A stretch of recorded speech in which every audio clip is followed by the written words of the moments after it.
In today's video, we are going to talk about the third spotting, that is identification of the stages of gamete development. Gamete development की stages देखेंगे हम testis में और ovary में through the permanent slide, and these slides could be of grasshopper or of mice. तो ये आपका जो पर्टिकुलर जो प्रैक्टिकल है आपका स्पॉटिंग में आएगा, सिर्फ आपको इसके कमेंट्स और डायग्राम बनाने हैं। इसका ऑब्जेक्टिव रिक्वायरमेंट और प्रोसीजर मैं आपको बता देती हूँ, लेकिन ये आपको प्रैक्टिकल नोटबुक में नोट करना है। इसको आप एग्जाम में नहीं लिखेंगे, ये आपके नोटबुक में ही रहेगा। Objective to identify the stages of gamete development, that is TS of testis and TS of ovary through the permanent slides. Requirement क्या क्या है, आपको परमानेंट स्टेन्ड स्लाइड चाहिए TS of testis and ovary की। Then procedure, first of all we are going to place the slide under the microscope, then we are going to observe it under the low power and using the coarse adjustment knob, then under high power using the fine adjustment knob. ठीक है, तो सबसे पहले अगर आपको इस तरह की स्लाइड अगर प्लेस की हुई मिले आपको एग्जाम में, तो आपको आइडेंटिफाई करना है कि ये टेस्टिस की स्लाइड है, टीएस ऑफ टेस्टिस है। जैसे कि आपको ये स्फेरिकल स्ट्रक्चर्स आपको दिख रहे हैं, ठीक है, ये सर्कुलर स्ट्रक्चर्स आप देख रहे हैं। इन सर्कुलर स्ट्रक्चर्स में आप सेल भी देख रहे हैं। तो ये जो स्ट्रक्चर है बेसिकली ये सेमिनिफेरस ट्यूब्यूल है। ये एक एक सेमिनिफेरस ट्यूब्यूल आपको नज़र आ रहा है क्रॉस सेक्शन में। तो आप आइडेंटिफाई कर लेंगे कि ये टेस्टिस की स्लाइड है। डायग्राम आप कैसे बनाएंगे, पहले डायग्राम बता देती हूँ, फिर इस बाद में इसके कमेंट्स देखेंगे। ये जो है एक पर्टिकुलर सेमिनिफेरस ट्यूब्यूल आपको शो किया हुआ है।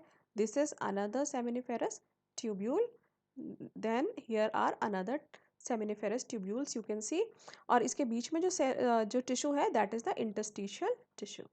ठीक है, इंटरस्टिशियल टिश्यू में क्या प्रेजेंट होता है, लेडिक सेल्स प्रेजेंट होती हैं जो हार्मोन सिक्रीट करती हैं।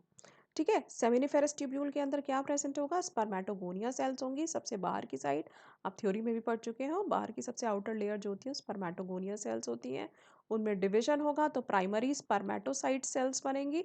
थोड़ा अंदर की साइड में आप देखिए, यहाँ प्राइमरी स्पर्मेटोसाइट सेल्स प्रेजेंट है। और यहाँ फिर आगे स्पर्मेटिड सेल्स आप देख पा रहे हैं, स्पर्मेटिड सेल्स इस जगह पर लोकेटेड है।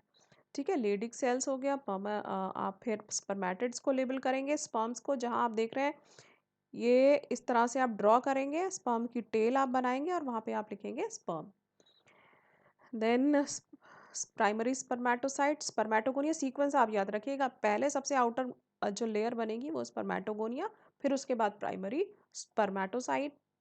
ठीक है, फिर स्पर्मेटिड्स और फिर स्पर्म शो करेंगे आप।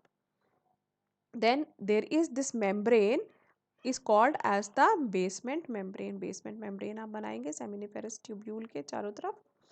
ठीक है, स्पर्मेटोसाइट्स इन मियोसिस, अगर आपको कहीं स्पर्मेटोसाइट्स आप को आप क्लियर देख पा रहे हैं कि उसमें सेल डिवीजन हो रहा है, then you are going to label that this is the spermatocyte in meiosis stage. Sertoli cells देखेंगे, बीच बीच में आप पिरामिडल शेप की सेल्स होती हैं। सर्टोलाई सेल सेमिनिफेरस ट्यूब्यूल में प्रेजेंट होती हैं ये सेल्स, जिसमें जो स्पर्म्स होते हैं अपने हेड को एम्बेड करके रखते हैं। ठीक है, ये फिर से अगेन लेडिक सेल्स आ गया और यहाँ आप बीच बीच में आप ब्लड वेसल्स को ड्रॉ कर देंगे। ओके, अब कमेंट्स क्या लिखेंगे, mammalian testis is surrounded by a peritoneum followed by a layer of fibrous connective tissue called tunica albuginea. जो टेस्टिस है, टेस्टिस के बाहर वाली जो लेयर होती है that is called as the peritoneum and it is followed by a layer of connective tissue. उसके बाद एक कनेक्टिव टिश्यू की लेयर होती है that is called as the tunica albuginea. Testis is composed of mass of coiled seminiferous tubules separated by interstitial tissue। बहुत सारे seminiferous tubules होते हैं और उनके बीच में interstitial tissue present होता है। interstitial tissue में मैंने आपको बताया था लेडिक सेल्स होती हैं और वो हार्मोन प्रोड्यूस करती हैं। कौन सा, मेल सेक्स हार्मोन टेस्टोस्टेरोन। अच्छा, यहाँ पे आपको ना टेस्टोस्टेरोन का फंक्शन भी आपको याद करना है कि ये मेल सेक्स हार्मोन है, मेल सेक्सुअल कैरेक्टर्स के लिए रिस्पॉन्सिबल होता है। ये आपसे वाइवा में पूछा जा सकता है। Each seminiferous tubule is surrounded by a basement membrane lined by germinal epithelium। ये आपने यहाँ पे देखा था, ये बेसमेंट मेम्ब्रेन होती है seminiferous tubule के चारों तरफ। The germinal epithelium consists of two types of cells, namely the spermatogenic cells, spermatogonia, and Sertoli cells, the supporting cells। ये देखिए कि जो आपको सेमिनिफेरस ट्यूब्यूल दिख रहा है, इस सेमिनिफेरस ट्यूब्यूल में दो टाइप की सेल है। एक तो ये सेल जिनसे स्पर्म बनेगा, इनको हम कहते हैं स्पर्मेटोगोनिया। ये लिखा है यहाँ पे स्पर्मेटोगोनिया, यहाँ पे ये प्रेजेंट है स्पर्मेटोगोनिया। दूसरी इसमें पिरामिडल शेप की सेल्स होती हैं जिनको हम सर्टोलाइज सेल्स कहते हैं, जो नरिशमेंट प्रोवाइड करेंगी स्पर्म्स को। Spermatogonia give rise to sperms which are seen in various stages of development from outside towards the lumen in the following sequence। मैंने आपको सीक्वेंस भी बनाया था। सबसे बाहर जो लेयर होगी सेल्स की वो लेयर होगी स्पर्मेटोगोनिया। फिर उसके बाद प्राइमरी स्पर्मेटोसाइट सेल्स प्रेजेंट होंगी। प्राइमरी स्पर्मेटोसाइट के बाद सेकेंडरी स्पर्मेटोसाइट अंदर की तरफ, ठीक है। फिर उसके बाद होंगी स्पर्मेटिड सेल्स प्रेजेंट होंगी और सबसे अंदर की साइड में स्पर्मेटोजोआ प्रेजेंट होंगे। आप इसी सीक्वेंस में इसको आप बनाएंगे। Spermatogonia, primary spermatocyte, secondary spermatocyte, then spermatids and spermatozoa. ठीक है, ये सीक्वेंस बहुत इंपॉर्टेंट है, ये आपका थ्योरी के लिए भी इंपॉर्टेंट है। Sertoli cells are large cells, columnar cells which nourish the spermatozoa. Large, tall, columnar cells होती हैं इस तरह की पिरामिडल शेप की और ये नरिशमेंट प्रोवाइड करती है स्पर्मेटोजोआ को। Sertoli cells also secrete a protein hormone called inhibin. They also produce this hormone inhibin. ठीक है, फिर आपको दूसरी स्लाइड जो देखने के लिए मिलेगी आपको वो है ओवरी की स्लाइड। आप इसको देख के आइडेंटिफाई करेंगे। इसमें आप देखिए छोटे छोटे से आपको फॉलिकल्स यहाँ नज़र आ रहे हैं, ठीक है। This is a grown up follicle. ये देखिए यहाँ स्मॉल फॉलिकल्स अभी आप देख पा रहे हैं और बिग साइज़ के फॉलिकल्स भी आप देख पा रहे हैं। तो इसको देख के आप आइडेंटिफाई करेंगे कि ये ओवरी की स्लाइड है, ममेलियन ओवरी। ओके, इसका आप डायग्राम कैसे बनाएंगे? डायग्राम में आप सबसे पहले इस तरह से आप ड्रॉ करेंगे स्ट्रक्चर ओवरी का, देन उसमें आप लेबल करेंगे प्राइमरी फॉलिकल। प्राइमरी फॉलिकल के अंदर प्रेजेंट है प्राइमरी oocyte, ठीक है। प्राइमरी फॉलिकल के अंदर प्रेजेंट होती है प्राइमरी oocyte और इसके चारों तरफ जो सेल्स होती हैं उनको हम ग्रैनुलोसा सेल्स कहते हैं, ठीक है। Then this region it is called as the cumulus oophorus. जो ओवरी के जो ओवम के बाहर जो लेयर होती है that is called as the zona pellucida. आपको जोना पेल्यूसिडा का फंक्शन भी पता होना चाहिए, आपने थ्योरी में भी पढ़ा है, ठीक है। Then this cavity it is called as the follicular antrum which is a fluid filled cavity. और इसके बाहर जो लेयर ऑफ सेल्स हैं उनको हम कहते हैं थीका इंटरना। यहाँ आप देख रहे हैं यहाँ पे फॉलिकल रप्चर हो गया है, ओव्यूलेशन हो रहा है, फॉलिकल यहाँ से रप्चर होकर रिलीज हो गया है।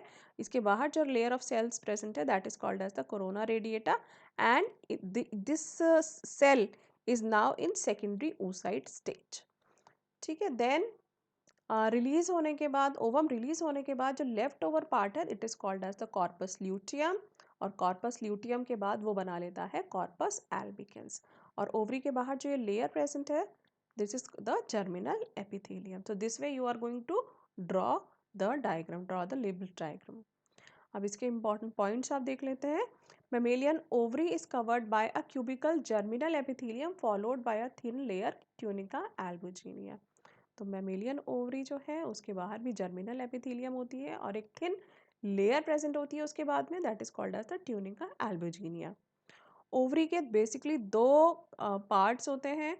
कनेक्टिव टिश्यू जो उसके अंदर जो कनेक्टिव स्ट्रोमा प्रेजेंट होता है उसके बाहर की जो लेयर है, यहाँ पे बाहर की जो ये लेयर है that is called as the cortex reason.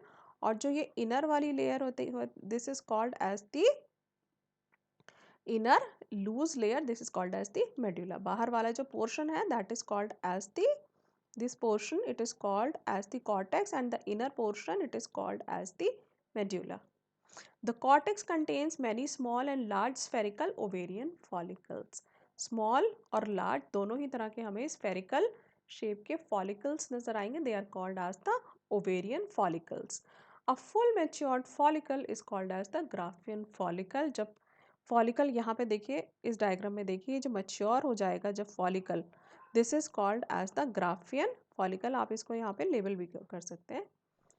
With a large central follicle cavity or antrum with a fluid called liquor folliculi. जो उसके अंदर जो ये fluid present होता है ये, this is also called as the liquor folliculi. The lining of follicular cavity is membrane granulosa and the mass of cells attaching the primary oocyte to the follicle wall is called cumulus oophorus। ये देखिए granulosa sales आप देखिए यहाँ देखिए इस वाले diagram में ये ग्रैन्युलोसा सेल्स प्रेजेंट होती है, ये ग्रैन्युलोसा सेल्स हैं and this region is called as the cumulus oophorus। The mammalian oocyte is enclosed in a perforated membrane called the zona pellucida। तो जो oocyte है, मेमेलियन की जो oocyte है, उसके चारों तरफ एक लेयर प्रेजेंट होती है और उस लेयर को हम कहते हैं जोना पेल्यूसिडा। परफोरेटेड होती है and it is zona pellucida। Next to zona pellucida is cumulus cells present a radial arrangement term corona radiata। जो cumulus cells present होती हैं चारों तरफ अरेंज्ड होती हैं, they are called as corona radiata। After ovulation, ovulation का मतलब है discharge of mature ovum, a ruptured follicle transforms into a yellowish solid mass of cells called corpus luteum which secrete the hormone progesterone। जब ovulation हो जाता है उसके बाद में जो लेफ्ट ओवर पार्ट होता है it forms a corpus luteum and it produces the it secretes the hormone progesterone. ठीक है, so that's it in this particular video. We are going to talk about more spots in next video. Thank you.